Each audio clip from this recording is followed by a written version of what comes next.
Welcome to the Remembering a Life podcast. I'm your host, Holly Ignatowski, and today we're talking about end-of-life doulas. When we hear the term doula, we probably most often think of a birth doula, someone who helps bring new life into the world. However, increasingly, doulas are also helping people through their final days. My guest today, Marggie Hatala, is one of approximately 400 certified end-of-life doulas in the United States. Marggie has been an end-of-life doula for 6 years, providing families with in-home end-of-life support prior to and throughout the dying experience. Welcome, Marggie, and thank you so much for joining me today. Well, thank you for the chance to be here. I really appreciate it. What a fascinating calling you have. As I said in the intro, we've all heard of a birth doula, someone who helps a woman give birth. What is an end-of-life doula? Can you give us more of a definition? Sure. If you think of a birthing doula, they do not deliver the baby. That they're there to support the mother and the infant as the infant joins the world. Really, very much a holistic, spiritual kind of non-medical support. And an end-of-life doula does the same thing as that spirit prepares to leave the world. We offer non-medical, holistic, very deeply spiritual and emotional support for the person that is facing their end of life and all the intimate circle that supports them. And is that the same thing as a death doula? I'm seeing lots of different definitions. Sure. Same thing. There's another term called soul midwife. There are many different words. Each person chooses a definition that resonates best with them, but the public has their own reactions to the word death or end of life, and so you have to be able to, soften it at times. You refer to yourself as a life doula, is that correct? Yes, because, end of life today, unfortunately, really very often consists of the last few weeks of life when hospice is called in, and that is a very sacred time, and I'd love to be involved. But I find I want to walk with people long before then. As they start to age and start to falter a little bit and need support, as chronic illnesses start to create challenges that no longer have active treatment, and certainly as terminal diagnoses are adopted, that's when I like to get involved. So I walk with people all the way through those weeks, months, possibly years, and right up through the end of life. When are clients typically contacting you? You mentioned obviously terminally ill patients. Does somebody, when they on their 90th birthday, do they, hey, I need some guidance as I head toward the end of my life, or are most of your clients terminally ill? Well, it's a rare person that really recognizes it on their own. Most often for people, when we're talking about the natural aging and decline, it's the adult children or the family circle, the spouse that reaches out for some support for themselves and advice on how to help their loved one through this time. But definitely for the terminal disease, the best time is the minute that diagnosis comes. I did have someone reach out once. She said, I have stage 4 cancer. I am no way ready for hospice. I'm still working. But she said, I'm terrified. That to me is the perfect, time to reach out because we can walk along and help normalize the situation, do some explaining, guidance, advise. I'm not ever there to advise against any plan of care, but to help explain it, I am also a registered nurse and have been a hospice nurse for many years. So I bring that information with me, but only to help support the medical plan of care. Right, and you mentioned you're a nurse. I noticed you are also a Reiki master and a holistic healer practitioner. Now, you mentioned that an end-of-life doula does not provide medical care, but do you use all of these skills as a life doula? Absolutely. I do not provide medical care. However, I fully understand it and can help explain, reinforce, look at what the medical plan of care reads, what the family has been advised as far as symptom management, and suggest that maybe, let's take a look at your loved one here. Remember when the nurse said that these were the signs of discomfort and you should give some pain medication. Do you see anything here now that would indicate that and kind of point things out? And so it's guidance, but never ever to instruct or even really advise. But a medical background, as you said, would be very helpful in this line of work. Is it a prerequisite for this line of work? Not at all. No, not at all. There are people, it's really, at least for me and for most of the people that I have come in contact with that do this work, it's more of a deep spiritual calling for whatever reason. Very often after someone loses a loved one, has a really difficult loss in their own lives, something changes in us. Our heart opens and we understand the sacredness of that time and want to help others. And so whatever your background, I do always strongly recommend training and certification, though, because while many people have the gifts that they can offer, there are a lot of ethical and competency things that need to be addressed, too. So to take a training program and also the competency badge through the National End-of-Life Doula Alliance is really, really important. Preparing for those last days includes a plan for how the dying space looks and feels. Can you explain what that means, the dying space? Well, the dying space is everything from the room, the location that you want to take your last breaths and be cared for. It has to do with how you want to be handled with symptom management. Some people want to be medicated to comfort. Others want to be medicated to just enough that they don't in any way lose out on, interacting with the people in their lives. It also includes, do you like music? Do you like silence? Do you want the TV on? Do you want aromatherapy, or do scents bother you? The list goes on. But to me, it really is establishing that sacred space that will help you feel at peace and cared for in a way that will nourish you so that you can be the most fully alert and alive till the end, but also very attentive to your inner self and the preparation that goes on within us as we prepare to leave. And Marggie, at what point do these elements come into play? When is the music and the readings and the rituals? How do you know when it's the right time for that? Well, I think it naturally happens with disease, the decline that happens. You want always to promote that environment as much as possible, always. If someone is still having friends visit and able to participate in life, but very much getting closer to the end, you can promote that same beautiful sacred space while they're up and around. But as they decline and they need to have the hospital bed and more bedside care, then it just naturally, goes into that next. Mm-hmm. There's a lot of anxiety with a terminal illness diagnosis. So you're processing that, you're processing all those emotions and feelings as the patient, and also the family members the same. So how do you guide patients and families? One of the big things would be to, I want to say all the things I need to say to my loved ones. Do you help patients and families get to that point? Oh, absolutely. It just is absolutely something that happens. Again, as we face our end times, that opening happens within people where suddenly they recognize the need to resolve relationships, to ask forgiveness of others, to offer it to others. That's not something that I'm there to drive or to, but I can certainly hold a spiritual space that allows that to come forward and to promote it. But at the same time, phone calls to family members or old friends, letter writing. There are many, many ways to promote those deep conversations. And I also have clients that are family members, but their loved one does not wish to have a doula, but I can support the family members beautifully through it, separate from that experience too. So it just depends upon each situation in that.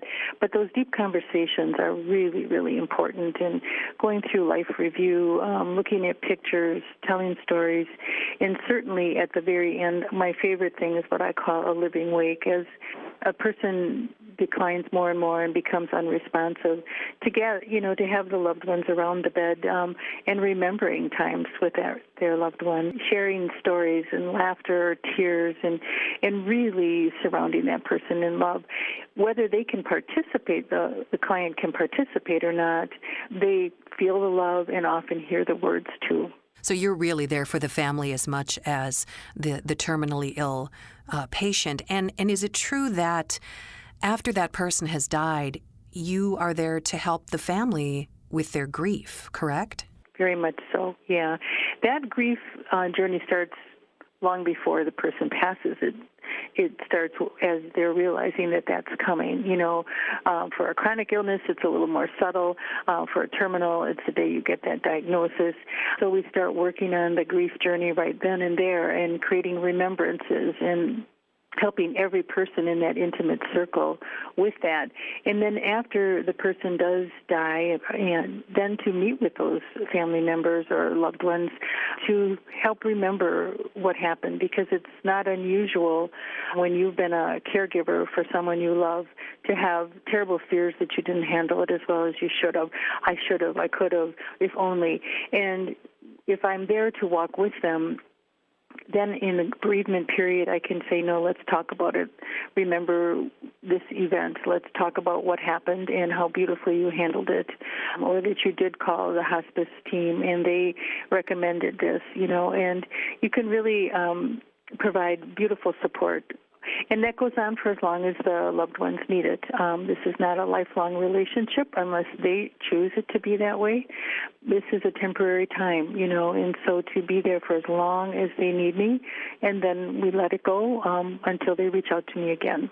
So walk us through how you might help individuals or families record those memories that you were talking about, or help families remember their loved ones, or help a dying patient bring up those memories that they want to talk about and discuss with their loved ones before they pass. Walk me through that. Well, I am an author and teach reflective writing. I always try to encourage journaling for people, letter writing, some sort of writing. There's a true healing that comes from taking what's in our heart and putting it out on paper. And I always help if that's what they choose to do. But there are many other ways, too. You can create little altars for someone that loved hiking or loved nature above anything else. You can create little altars in the space, where family can go out and gather some things from outdoors and bring them in, and then share that with the person and talk about their memories together. Always photos, video memories are really wonderful. I have a client that created a photo memory about a child that was lost, and that it created a chance to talk about it and remember and to bring it back into the living again, which is really vital.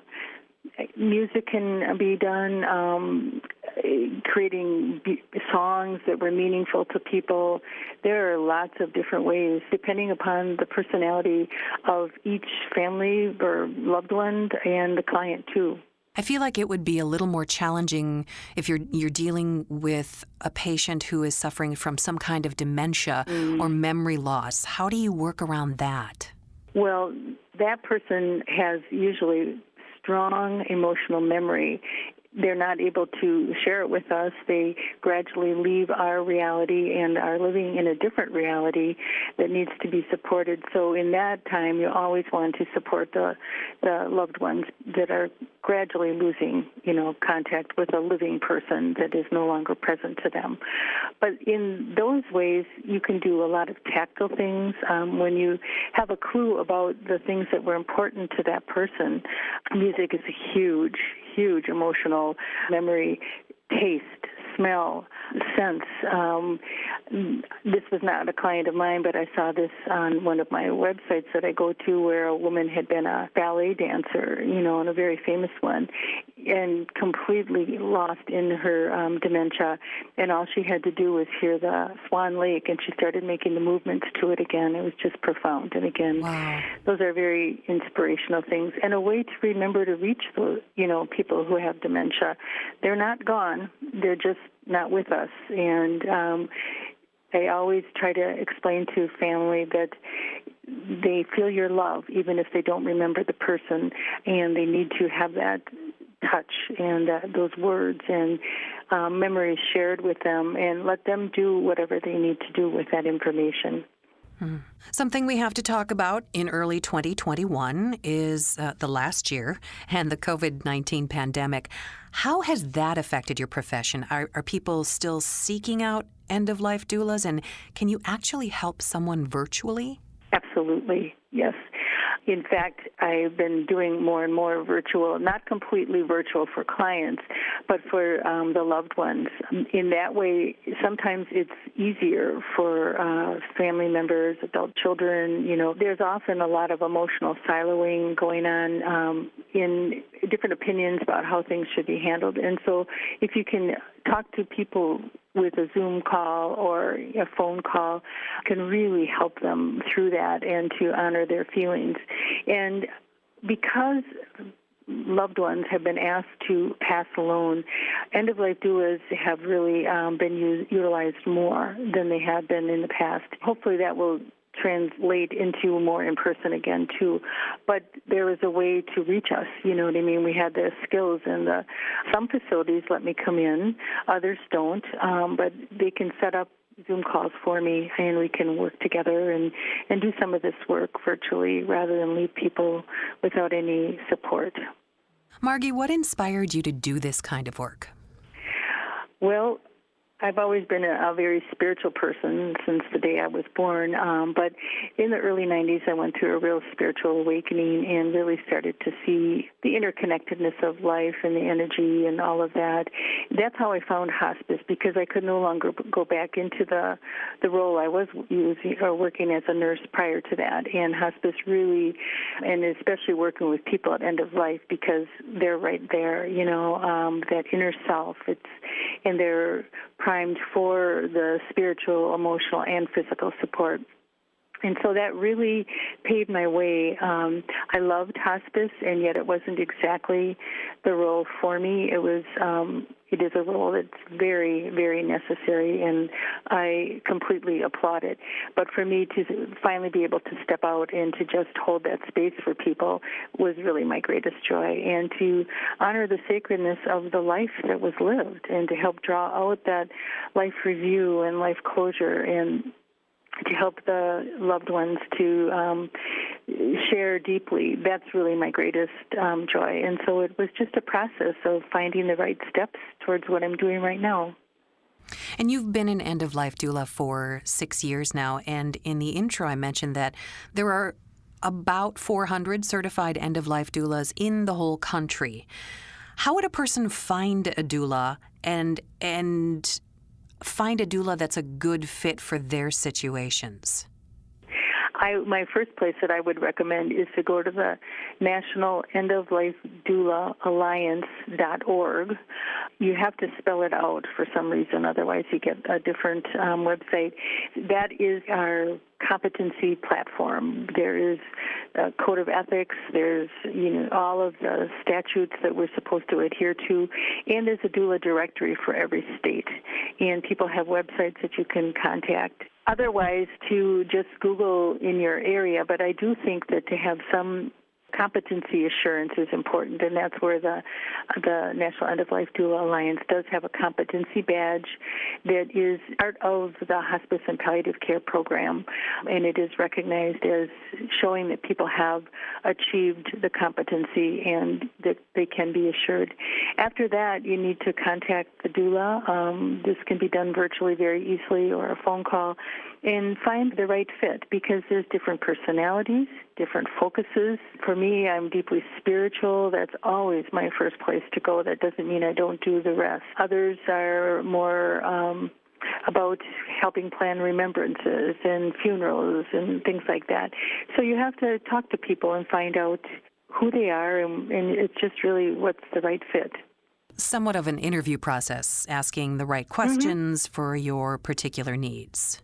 Exactly, yes. Okay. You mentioned, Marggie, that you wrote a few books, and one of them I saw was called Sally, a Memoir. Is that a book about your mom?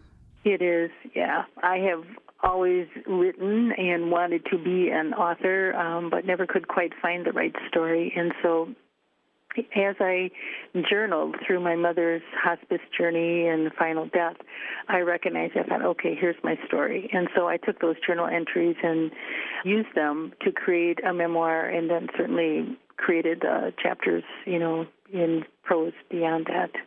What about for your end-of-life journey, Marggie? Do you think that it's changed the way that you're going to look at your journey and how you look at or will approach the end of your own life? Absolutely, yeah. I always have been, I'm a Reiki master, and I have many friends that have intuitive gifts, and I've made sure that my adult children understand that, when my time comes, that there's a certain intimate circle that I will need there to nourish me, in addition to the medical care and things like that. And I've created, stories of how I would like to see it all happen, that sacred environment that I'm talking about. My adult children are my power of attorney, and so they know that certainly I want to have medical care, but this is the limit. After that, I'm not afraid to go. Let's go for comfort measures when it makes sense, things like that. So it's really important to use our knowledge and to keep... Our end-of-life plan should be a work in progress. We keep growing and changing and finding new ways to view things, and it should be an ongoing conversation. We talked about terminally ill patients and patients who have a diagnosis and are journeying but still have some time. Are you ever able to help people who have lost a loved one through a sudden death, unexpected death? Oh, yeah. I think I think that is just the hardest thing. Yes, absolutely. And there are some end-of-life doulas that focus only on that. I know someone, I don't think she's practicing anymore, but she said every person in her family, she had deaths from car accidents and several friends and family members that had suicides. And she said it was always going, or a heart attack, she said it was going to the emergency room in this trauma and then leaving alone and no one to support me. So she went into that work as her main focus, and I certainly am available for that. That is a whole grief that goes way beyond, and the trauma that comes from those sudden events like that need to be tenderly cared for and make sure that the trauma is dealt with appropriately. Mm-hmm. What do you think that families appreciate most that you do for them, Marggie? I think the calm, the peaceful atmosphere that I create, that's just part of my personal energy pretty much, but to really make sure that I allow deep conversations. I don't have to fill every moment with the chatter. My recent client that passed, the final words that were spoken to me were, "You need to do this work, Marggie, because you were able to hold the space for me to really be honest with myself to the core and get prepared to release into the next reality." So things like that. Those, like I said, I'm deeply spiritual, and so that's, I think, where people find the greatest benefit. And they appreciate the rest of it too, but that's really what it's about. Right. So we are in the middle of a Remembering a Life podcast. Who are you remembering today, Marggie? Two people. Just 2 years ago, first my 97-year-old father passed in February, which was not sad. It was a joy to see him finally released. Never mind that we all miss him, but it was appropriate and a beautiful passing. But very soon after, just 6 weeks later, in fact, my brother, who was younger than me, was diagnosed with a brain tumor and passed about 6 weeks after that. So it was right during this time of year, so they're both very present on my mind. I am sorry for your losses. Yeah. I would imagine you were a great comfort to them and to your family during this time. And what a beautiful profession and calling during truly the most difficult time in a person's life, in a family's life, and helping them to get through that chaotic, anxiety-filled time in their life. So thank you for what you do. Yeah. Well, thank you very much. I love it. It's truly a calling and a joy. So thank you.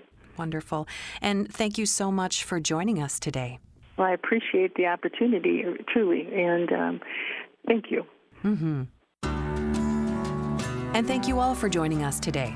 For more information about end-of-life doulas and a list of questions you may want to ask to determine if a doula is a good fit for you, visit rememberingalife.com. To read Margie's blog post on this topic, visit rememberingalife.com/blog.